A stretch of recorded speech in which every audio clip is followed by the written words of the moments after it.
এবার সমন্বয়করা এক একটা জঙ্গি, চিত্রনায়ক দেব ভট্টাচার্যের তীব্র কটাক্ষ। দেশের শান্তি নষ্ট করার জন্য এরা দায়ী করে কড়া হুঁশিয়ারি দিলেন চিত্রনায়ক দেব। ঢাকায় চলচ্চিত্রের জনপ্রিয় এবং কলকাতার অভিনেতা দেব ভট্টাচার্য সাম্প্রতিক সময়ে জাতীয় নাগরিক পার্টি অর্থাৎ এনসিপি সমন্বয়কদের বিরুদ্ধে সরাসরি কঠোর ভাষায় আক্রমণ করেছেন। তিনি বলেছেন, সমন্বয়করা এক একটা জঙ্গি। এরা দেশের শান্তি নষ্ট করেছে, জনগণের সঙ্গে প্রতারণা করেছে আর দেশকে অস্থির করে তুলেছে। দেব ভট্টাচার্য আরও বলেন, জঙ্গিরা যেমন অস্ত্র নিয়ে আক্রমণ করে, এই সমন্বয়করা তেমন মিথ্যা উস্কানি আর অরাজকতার অস্ত্র নিয়ে দেশকে ধ্বংস করছে। জুলাই আন্দোলন নাম করে যারা ক্ষমতার খেলা খেলছে, সংসদে অশোভন আচরণ করছে, রাষ্ট্রীয় প্রতিষ্ঠানের বিরুদ্ধে বিষ ছড়াচ্ছে, তারা সত্যিকারের সমন্বয়ক নয়, এরা জঙ্গি। এদের কারণে দেশের অর্থনীতি ধ্বংসের মুখে, শান্তি বিঘ্নিত হচ্ছে, জনগণের জীবনে অসহনীয় হয়ে উঠেছে।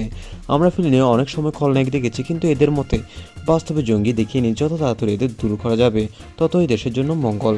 তার এই বক্তব্য রাজনৈতিক সেলিব্রিটি মহলে ব্যাপক আলোড়ন সৃষ্টি করেছে। যিনি সাধারণত রাজনীতি কম মুখ করেন, তার পক্ষ থেকে সমন্বয়কদের সরাসরি জঙ্গি বলে আখ্যায়িত করা অনেকের কাছে অপ্রত্যাশিত এবং চরম কঠোর।